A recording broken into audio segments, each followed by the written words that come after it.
नमस्कार दोस्तों, मैं लंकेश रावण स्वागत करता हूं मेरे YouTube चैनल में आप सभी का।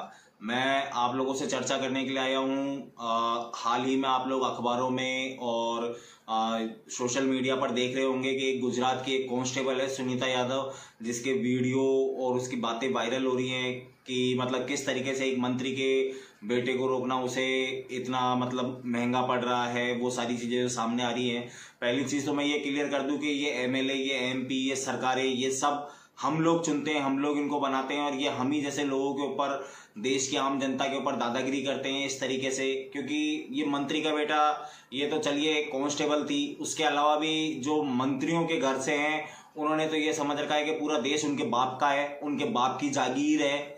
और जबकि ये पता नहीं है कि उनका बाप खुद एक नाली का कीड़ा है, उसको हम लोगों ने उठा करके आज MLA बना दिया कि भाई क्या पता ये लालच को छोड़ करके देश के विकास में कोई अपना योगदान दे।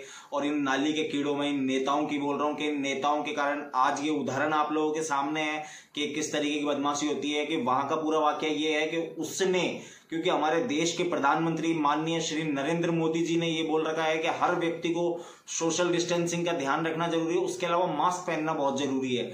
उसको सिर्फ ये चीज भारी पड़ी कि मंत्री के लड़कों ने, जो लड़का था उसने अपने दोस्तों के साथ में गाड़ी में जा रहा था, मास्क नहीं लगा रखा था। कांस्टेबल ने रोका है सुनीता यादव ने और सिर्फ इतना सा बोला कि आपने मास्क क्यों नहीं लगा रखा, जिसका बवाल इतना तगड़ा बड़ा है कि उस कांस्टेबल ने उसके अलावा भी दिन में कई लोगों को रोका, कई लोगों को समझाया है, जिसके अंदर कोई वकील भी थे जो बिना मास्क लगाए घूम रहे थे।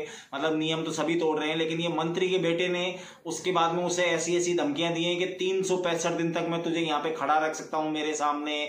मिडिल फिंगर दिखाई है, माँ बहन की गालियां बाकी हैं। तो आप ये लोग एक चीज सोच करके देखिए कि जो वर्दी देखते हुए वर्दी का सम्मान नहीं कर रहा, मतलब उसके बाप ने उसको क्या संस्कार दिए हैं कि पुलिस हमारे पैरों की धूल है, तुम्हारी इच्छा हो जैसे धज्जियां छुड़ाओ। ये तो यही बताता है कि भाई बाप के संस्कार बेटे में आ रहे हैं, बाप की यही सोच है। क्योंकि बाप ने भी फोन पे, उस नेता ने भी फोन पे बात करी, जो मंत्री है उसने भी फोन पे बात करी है। तो मतलब ये उनकी खानदानी संस्कृति है कि वो लोग किस तरीके से बात करते हैं, वो लोगों क्या समझते हैं। उन्होंने देश को, देश की जनता को अपने बाप की जागीर समझ रखा है। मैं एक चीज कहना चाहूंगा कि कब तक इस तरीके से हम लोग, आज उस कांस्टेबल के साथ में हो गया, उसके अधिकारी उसका साथ नहीं दे रहे हैं। मैं पुलिस महकमे की ही बात कर रहा हूं कि वो पुलिस कांस्टेबल थी और पुलिस के आला अधिकारी, जो उच्च अधिकारी हैं, वो लोग उसका साथ नहीं दे रहे हैं। क्यों नहीं दे रहे?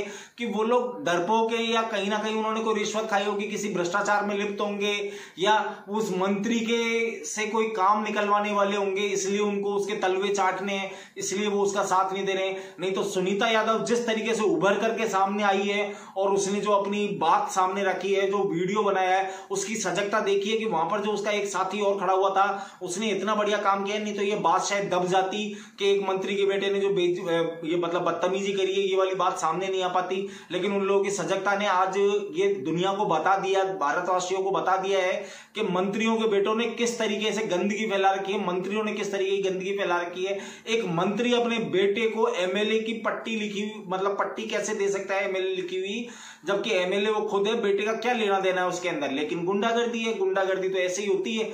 तो भाई मैं तो एक चीज कहना चाहूंगा कि उसने कुछ गलत नहीं किया। देश के प्रधानमंत्री ने जो बातें सजगता के तौर पर बता रखी थी, उनका पालन करवा रही थी, जिसके अंदर उसे इतनी बड़ा खामियाजा भुगतना पड़ रहा है कि आज वो अपना इस्तीफा लेकर के घूम रही है। इस्तीफा नहीं माना जा रहा है। अगर नहीं मानना है तो तब मत मानना जब आप लोग कोई कार्रवाई करने वाले हो, क्योंकि अभी तक सरकार की तरफ से या आला अधिकारियों की तरफ से कोई ऐसी खबर नहीं आई है कि भाई उसके सुनीता यादव के फेवर में कोई बात बोली जा रही है, बल्कि सुनीता यादव को ही सवाल किए जा रहे हैं। तो मैं देश की जनता से एक ही चीज कहना चाहूंगा कि ऐसे भ्रष्ट अधिकारी, पुलिस वाले हों या ये MLA MP कोई भी हो, इनके खिलाफ आवाज उठाएं और जरूरत पड़े जैसी कार्रवाई करें। क्योंकि जब पुलिस प्रशासन कुछ नहीं कर पा रहा है तो अब जनता को एक होकर के इन लोगों को, इनको सबक सिखाना ही पड़ेगा। धन्यवाद। जय श्री राम।